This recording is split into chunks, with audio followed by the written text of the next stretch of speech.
TVT au cœur de l'information.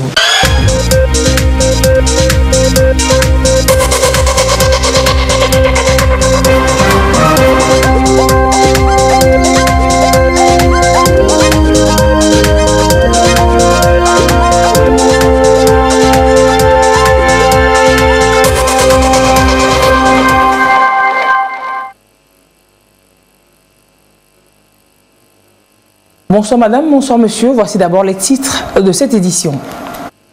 L'Expresso Machine offerte aux universités du Togo, la petite révolution de l'imprimerie capable de sortir un livre et sa couverture en 5 minutes maximum a été testée ce mardi. Elle est d'une grande nécessité pour les bénéficiaires qui donc s'en réjouissent.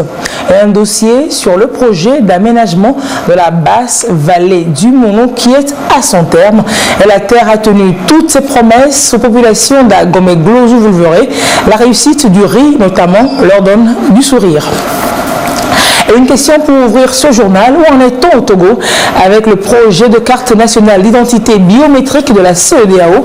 Le projet a été lancé en 2016 et le document est effectif déjà dans certains pays de la sous-région. L'on relance le plaidoyer à Lomé. Vont cela avec Ekwesala. 4 ans déjà que la carte nationale d'identité biométrique de la CEDEAO a été lancée. À ce jour, seulement 4 États membres sur les 15 l'ont adoptée. Cette campagne de plaidoyer et de sensibilisation est organisée pour rappeler aux différents acteurs l'importance de cet outil d'intégration. Elle prend en compte le Togo et le Ghana. Cette carte exige un certain nombre de spécifications et un certain nombre de travail technique doit être fait et elle doit aussi être alignée sur les priorités des États membres. Donc, cette étude prend du temps, cette étude est exigeante et nous avons quand même bon espoir que sous peu cette carte va être adoptée. Elle va donc réaliser l'harmonie entre tous les pays en ce qui concerne la carte d'identité biométrique. Nous faisons la sensibilisation pour la libre circulation des personnes et nous faisons le plaidoyer auprès des autorités pour que des mesures soient prises pour que cette carte-là soit enfin mise en œuvre au Togo. Donc cette année 2020, nous allons renforcer cette campagne de manière à ce que nous puissions enfin être écoutés et que cette carte-là soit mise en œuvre dans tous les pays. La carte nationale d'identité biométrique de la CEDEAO émane du protocole de la libre circulation des personnes et des biens. Son adoption par les États membres devra faciliter la migration et lutter contre les criminalités transfrontalières. À cause des éléments de biométrie que cette carte a incorporés, elle permet d'identifier chaque voyageur ou chaque citoyen de la communauté qui traverse une frontière. Et lorsque vous êtes muni de vos documents de voyage, cela vous soustrait des tracasseries. Lorsque le criminel veut quitter la zone où il a commis le crime pour se réfugier dans un pays voisin, c'est qu'il compte sur le fait que l'autre pays n'a aucune idée de ce qu'il a fait derrière la frontière. Mais lorsque ces identités sont enregistrées sur un serveur commun à toute la CEDEAO, il sait que quelle que soit la zone où il ira se réfugier, il sera toujours tracé. Et c'est cette traçabilité-là qui est un élément fondamental pour la lutte contre la criminalité. Donc c'est un élément de dissuasion extrêmement important. Le Togo fait partie des pays n'ayant pas encore adopté cette carte. Le plaidoyer est fait à l'endroit des décideurs pour que dans un bref délai, un feu vert soit donné. Le projet a été validé par les 15 États membres de la CEDEAO depuis 2014. Je vous disais en titre, les 2 universités publiques du Togo disposent désormais de la célèbre machine d'impression de livres et documents en temps record. L'Expresso Book Machine est un don du ministère de l'économie numérique et l'on a procédé ce mardi officiellement à la première impression de documents devant les membres du gouvernement. Je vous propose de regarder avec Carmen Madjé à Capou. Étudiants et corps enseignants des deux universités publiques du Togo disposent enfin d'une machine capable d'imprimer tout document, livres, thèses et fascicules entre autres en quelques minutes, 5 au maximum. L'Espresso Book Machine. Elle vient donner un coup de pouce aux conditions d'enseignement universitaire au Togo. Un outil gracieusement offert par le ministère de l'économie numérique. Je suis très contente pour l'installation de cette machine parce qu'elle nous permettra de faire plusieurs trucs qu'on ne faisait pas avant. Ça va nous avantager à faire l'impression de nos documents tôt que possible. On va plus souffrir comme avant. C'est un très bon cadeau pour nous parce qu'il y a longtemps, nous avons voulu avoir une chose pareille. C'est très bon parce que cela va nous permettre d'avoir accès à la documentation nécessaire pour l'enseignement et pour l'apprentissage. Et c'est très bon parce qu'avant, c'était difficile de contrôler les droits d'auteur parce que tout le monde pouvait prendre un document et aller multiplier comme il le veut. Mais au moins ici, on reconnaît les droits d'auteur, ce qui est très fondamental pour un environnement d'apprentissage et d'éducation. Depuis quelques années, les universités du Togo ont tout mis en œuvre pour moderniser et numériser leur espace. Le Wi-Fi Campus en est une illustration. L'arrivée de cette grande innovation technologique vient révolutionner le monde universitaire togolais en pleine mutation.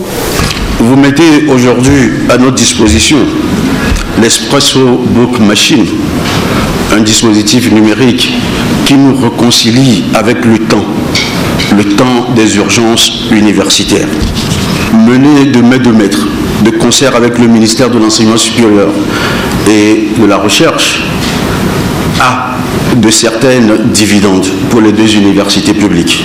Pour le ministre de l'économie numérique, l'acquisition et l'implantation de cette infrastructure inédite au profit des universités de Lomé et de Kara ouvre des perspectives nouvelles à la communauté universitaire.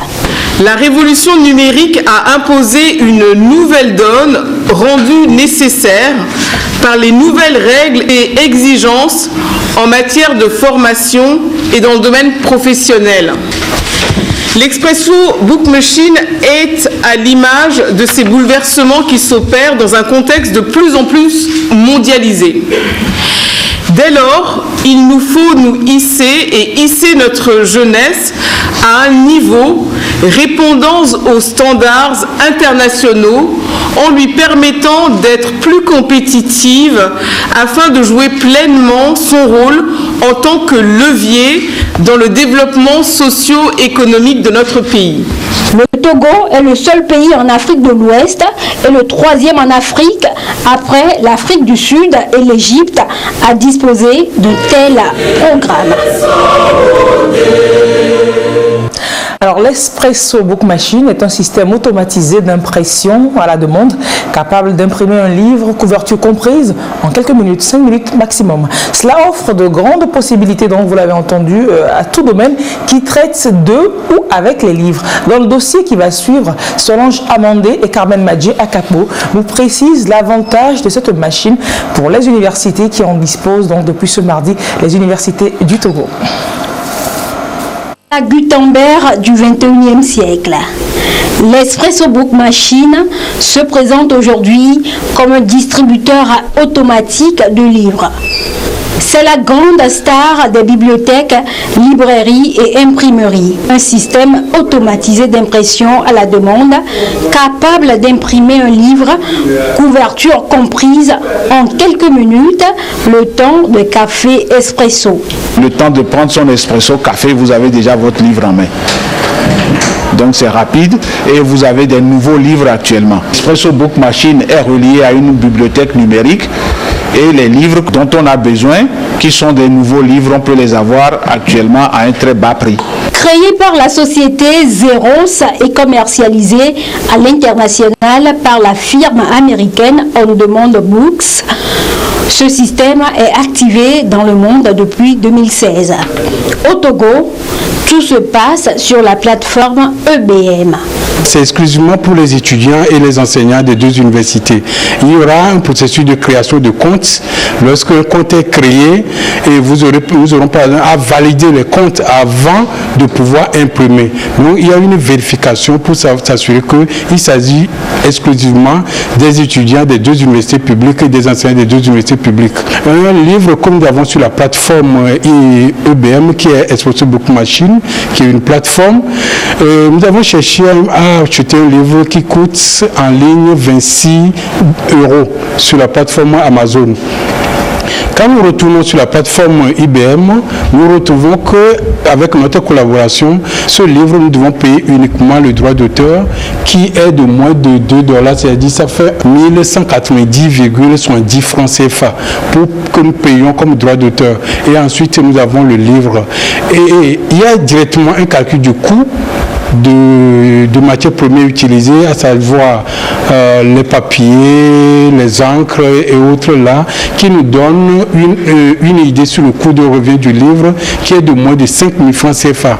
L'Espresso Book Machine est donc apparu comme une solution pour l'imprimerie qui semble aujourd'hui être en déclin. Il connaît un grand succès grâce au phénomène de personnalisation qui touche de plus en plus de secteurs. C'est donc une bonne nouvelle et une véritable opportunité pour les étudiants. Ils n'auront plus à payer des frais exorbitants pour l'achat et l'expédition de leurs livres depuis l'étranger. Un jeu de mots pour un challenge éco-togolais, moi je trie pour la protection de l'environnement et l'amélioration du cadre de vie, moi pour l'engagement, je pour le côté ludique et le tri dans la récupération des emballages en polystyrène en vue de leur valorisation. Le challenge a été lancé ce mardi et Medina Salami nous en parle. Les takeaways, qu'est-ce qu'on en fait après utilisation? Ils deviennent des déchets dans la nature. Pour débarrasser l'environnement de ces déchets et rendre le cadre de vie propre, l'association Moi Je Trie lance un appel à tous pour la collecte des takeaways, les protections anti-choc des appareils contre un prix. Tout Togolais peut se lancer dans la collecte de la récupération des boîtes de takeaway ou des polystyrènes. Et ce n'est pas seulement pendant le challenge, ça devient aussi une source de revenus secondaire.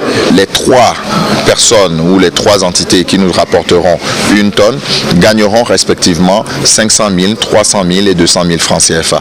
Et tous ceux qui seront en dessous d'1 tonne se verront racheter la matière. Le ministère de l'Environnement est partenaire de ce projet. Le gouvernement accueille avec satisfaction ce projet qui vient d'être lancé par AGR et ses partenaires qui vise à sensibiliser les élèves dans la collecte et le tri des déchets et également à collecter les déchets à base de polystyrène qui jonchent nos rues et nos dépotoirs. Nous sommes à leur côté pour les soutenir pour la réussite du projet. Cette campagne se déroule du 11 février au 10 mars prochain sur l'ensemble du territoire et permettra aussi de sensibiliser la population sur la protection de l'environnement. Et l'opération Kondouaré et ses actions civilo-militaires au profit des communautés au-delà de sa mission de sécurisation. Après avoir apporté la lumière dans les villages, c'est une meilleure santé des populations qui est le présent chantier. Une 3e opération médico-chirurgicale qui est lancée au profit d'au moins 5000 personnes dans la région des Savanes. Précision, Chaznam Baga. Cette 3e opération médico-chirurgicale gratuite des forces armées togolaises dans la région des Savanes vise au moins 5000 patients dans 5 cantons. Il s'agit essentiellement des personnes vulnérables qui n'auraient pas pu bénéficier de traitements adéquats sans cette action de générosité des forces armées togolaises. Nous sommes ici pour cette 3e phase avec toute l'équipe complète. Une équipe médicale et une équipe chirurgicale. L'équipe chirurgicale sera basée ici à Namdouga pour la prise en charge chirurgicale et de façon gratuite les patients qui étaient déjà sélectionnés lors de la 2e phase de l'action médicale gratuite. Donc, il s'agit donc d'une trentaine de patients qui ont été sélectionnés et qui seront pris en charge dès aujourd'hui ici à raison de 10 patients par jour. Mais cette action va durer jusqu'au samedi et l'équipe médicale aura donc à faire les localités chaque jour jusqu'à faire les 5 localités et au niveau de chaque localité, elles auront la charge d'abord de sensibiliser les gens sur les pathologies courantes qu'on peut éviter liées à l'hygiène de vie. Ensuite, ils ont la charge de reconnaître les maladies que ces patients et de les traiter. Nous avons des médicaments que nous allons leur donner selon les cas diagnostiqués. Les patients dont les pathologies nécessitent une intervention chirurgicale vont être transférés vers l'antenne de Namundjuga pour une prise en charge de pointe. Vu la zone, souvent ce sont les pathologies liées à la faiblesse de la paroi abdominale, comme les hernies, les hydrocèles. Maintenant, il y a aussi d'autres pathologies liées à ce qu'on appelle les tumeurs bénignes, comme les lipomes, les kystes, qui aussi seront prises en charge. Et s'il y a d'autres pathologies, nous allons analyser parce que c'est une équipe complète. Au lancement de cette activité civilo-militaire de l'opération Koudjouare, les préfets de la région des Savanes ont salué l'esprit humaniste et le pragmatisme des forces armées togolaises qui mettent leur antenne avancée destinée à leurs soins et leur expertise au service des populations riveraines. Nous exprimons seulement notre reconnaissance aux médecins militaires qui, pour une troisième fois, sont parmi nous pour donner des soins gratuits jusqu'aux opérations chirurgicales. Et nous incitons nos populations à adhérer à ce projet parce que c'est un projet de nature à favoriser l'intégration de l'armée à la population. Et je crois que chez nous, ici à Namundjuga, c'est chose faite. Il est né une familiarité, une fraternité. C'est devenu une affaire de patient et son médecin au-delà de l'affaire militaire. Cette troisième opération médico-chirurgicale gratuite des forces armées togolaises va se dérouler respectivement de lundi à vendredi à Namundjuga, Bong, Pancheri, Nasiegou et Koudjouare. L'opération Koudjouare est un dispositif militaire préventif mis en place pour empêcher l'arrivée des djihadistes, des terroristes et des extrémistes violents au Togo. Toujours santé avec cette préoccupation mondiale. Plus d'un mois après la détection à Wuhan en Chine d'un nouveau virus désormais nommé par l'OMS Covid-19, c'est le coronavirus, le bilan de l'épidémie s'établit à plus de 1000 morts, presque tous en Chine, et à près de 42 500 cas confirmés. L'Organisation mondiale de la santé estime qu'il y a aujourd'hui une chance réaliste de stopper le nouveau virus. Le président chinois Xi Jinping, en visite dans un hôpital, le visage couvert d'un masque de protection, appelle lui à des mesures plus fortes. On fait le point dans ce reportage de nos confrères de France 24. Devant les caméras, le président chinois veut montrer l'exemple. À son arrivée à l'hôpital, Xi Jinping se laisse prendre la température. Le président chinois prend ensuite connaissance des nouvelles mesures mises en place contre le coronavirus, mesures qu'il a appelées à renforcer. Avant de remercier de loin le personnel médical de Wuhan, la ville d'où est partie l'épidémie. Au nom du comité central du parti, je tiens à vous exprimer un grand respect et une sincère gratitude, ainsi qu'à tous les travailleurs médicaux qui sont en première ligne dans la lutte contre l'épidémie. Battons-nous ensemble, nous finirons par gagner. Un message volontairement optimiste pour tenter de mettre fin à la psychose qui s'est emparée du pays. Illustration en ce début de semaine avec une reprise du travail au ralenti après les congés du Nouvel An chinois dans les régions qui ne sont pas en quarantaine. À Pékin, ni embouteillage ni transport surchargé et encore beaucoup de magasins fermés. Les habitants préfèrent visiblement rester prudents. Même si la progression de l'épidémie semble se stabiliser, le directeur de l'Organisation mondiale de la santé a averti, l'épidémie n'a peut-être révélé que la partie émergée de l'iceberg. Le 33e sommet des chefs d'État et de gouvernement de l'Union africaine s'est achevé ce mardi avec la réaffirmation de leur engagement à mettre fin au conflit qui déchire le continent. Ils étaient une quarantaine de dirigeants à discuter à Addis Abeba jusque tard dans la nuit de ce long chemin de paix à parcourir. Sonia Aminikbo nous en parle. C'est désormais l'Afrique du Sud de Cyril Ramaphosa qui dirige l'organisation continentale pour un an. À la tribune, le président sud-africain annonce 2 sommets au mois de mai à Pretoria. Le premier sur la sécurité, le second sur la zone de libre-échange continentale.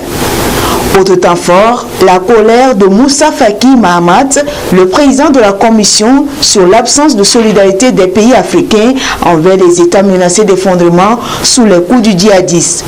C'est déconcertant, a-t-il lancé au chef d'État présent devant lui.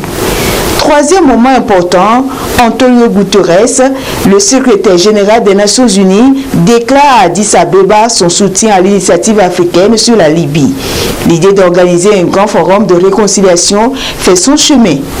En revanche, les questions de droits de l'homme et la démocratie ont été à peine évoquées, pour ne pas dire passées sous le tapis. La terre qui tient toutes ses promesses aux populations d'Agomé-Glozou, nous sommes dans le Bas-Mono.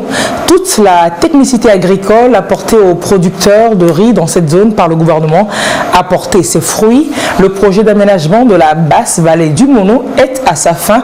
Après la phase pilote, les perspectives s'annoncent plutôt belles. Pierre Soussoupo. Agomé-Glozou, vue de hauteur. Dans cette partie du Bamounou, la population est essentiellement agricole et la culture du riz reste la principale. À quelques pas de marche du village, on découvre des champs rizicoles. Des producteurs se partagent ce périmètre irrigué. Le projet d'aménagement de la basse vallée du fleuve Mono a stimulé auprès des paysans le goût pour cette filière agricole. Ici, c'est la nouvelle saison des semences. Les parcelles sont toutes apprêtées, certaines déjà repiquées, tandis que sur d'autres, on observe la densification des plants. Les membres de la coopérative que voici sont en plein désherbage de leurs champs. L'entrain et la ferveur du travail expriment bien au-delà de tout leur engagement. On n'avait pas de goût pour la culture du riz parce qu'on ne connaissait pas ce que ça pouvait amener comme rendement et pour changer la vie dans les foyers. Aujourd'hui, comme nous avons adhéré, on a pris du goût à la chose. Ça a commencé par amener des changements. Les cases étaient en paille. Bon, des gens ont commencé par changer. Ils ont travaillé le sol, cassé les mottes pour avoir un sol plat avec l'aide de l'entreprise en charge du projet. La phase pilote du projet couvre une superficie de 585,5 hectares répartie en 2 périmètres. L'objectif est de contribuer à l'amélioration de la sécurité alimentaire et à la réduction de la pauvreté des populations rurales, celle du Bamouno en l'occurrence. D'abord, c'est un projet agricole, donc il y a le volet agricole, mais en plus du volet agricole, il y a les mesures d'accompagnement. Et ce que nous appelons les mesures d'accompagnement, c'est qu'il faut pour que la population soit plus ou moins à l'aise en exploitant les périmètres qui seront aménagés.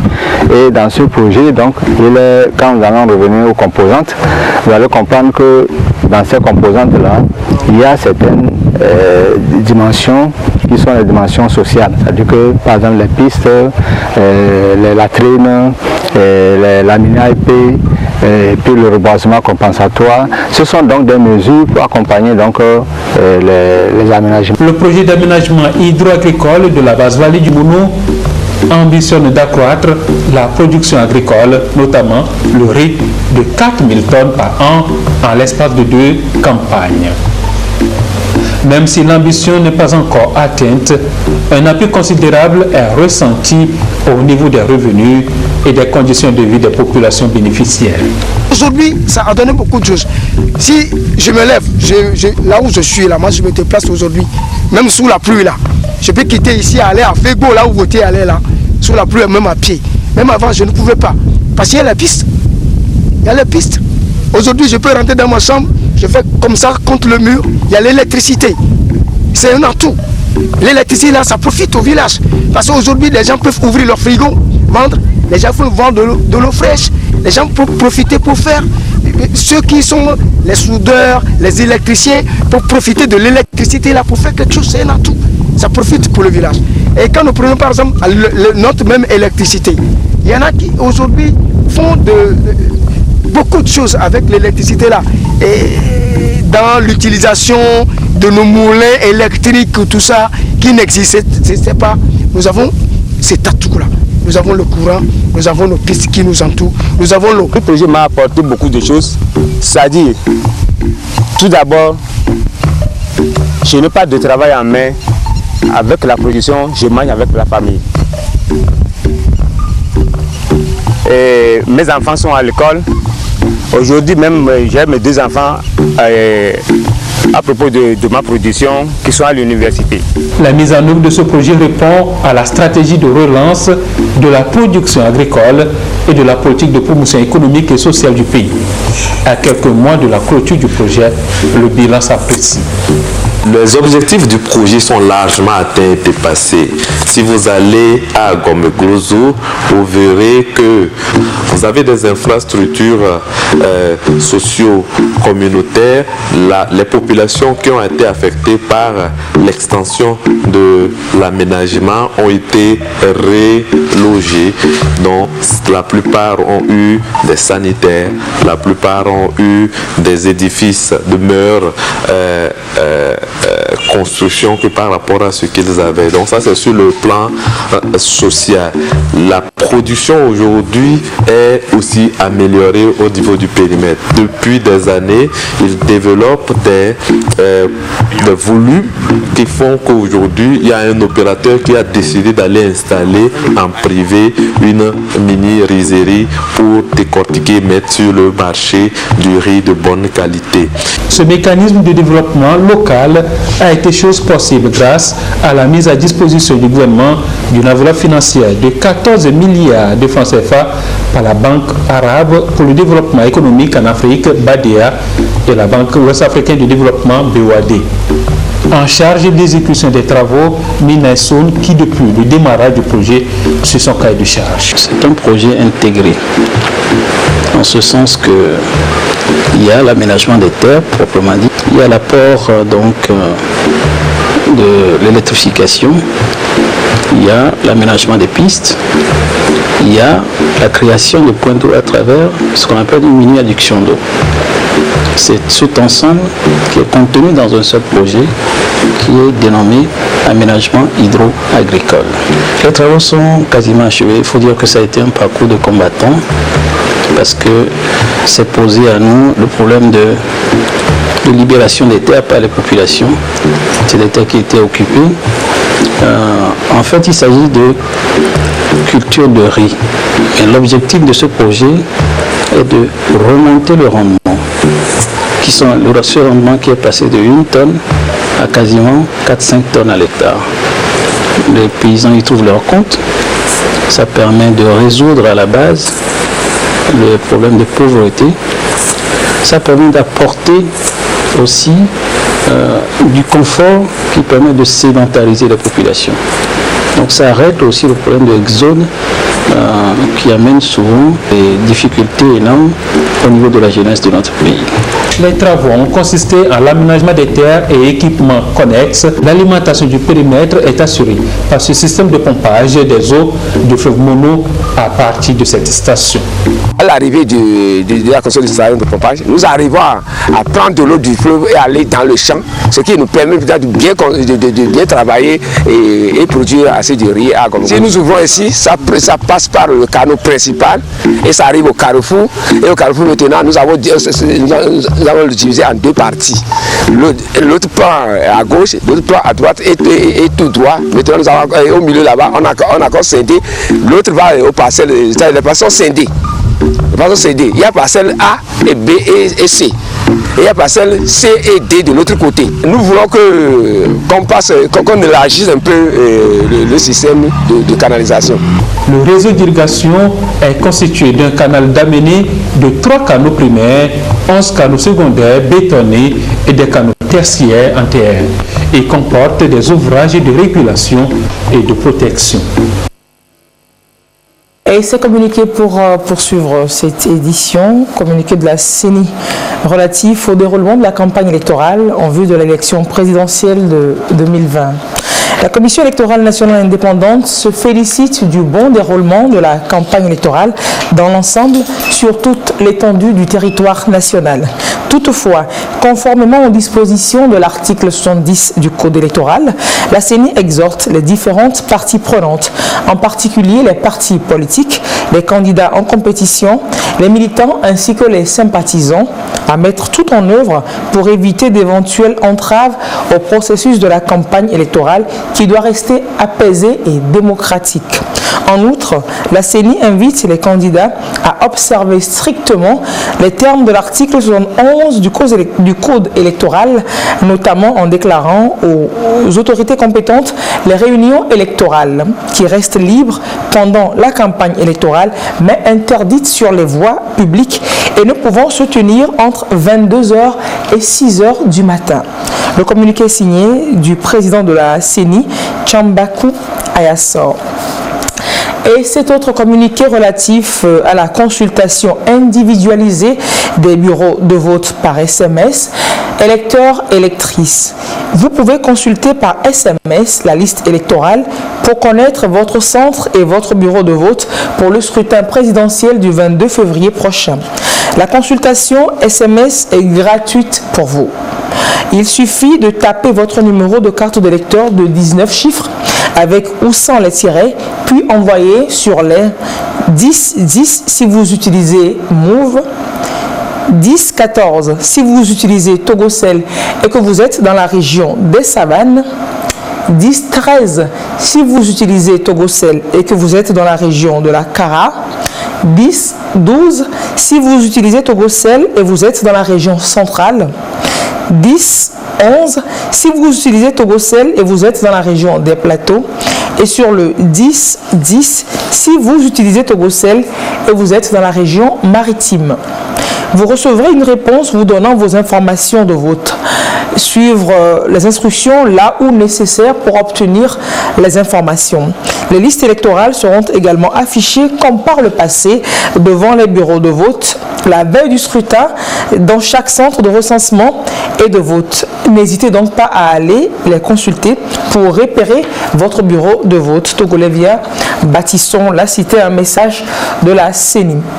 C'est la fin de ce journal. Juste vous rappeler que le compte rendu quotidien des opérations de charme des candidats, c'est dans le journal de la campagne à 20h45 et l'autre rendez-vous à ne pas rater ce soir sur la TVT et sur ses médias partenaires, c'est l'inédite série d'émissions débat avec les 7 candidats. Chaque candidat présentera donc son programme aux électeurs pour un choix éclairé.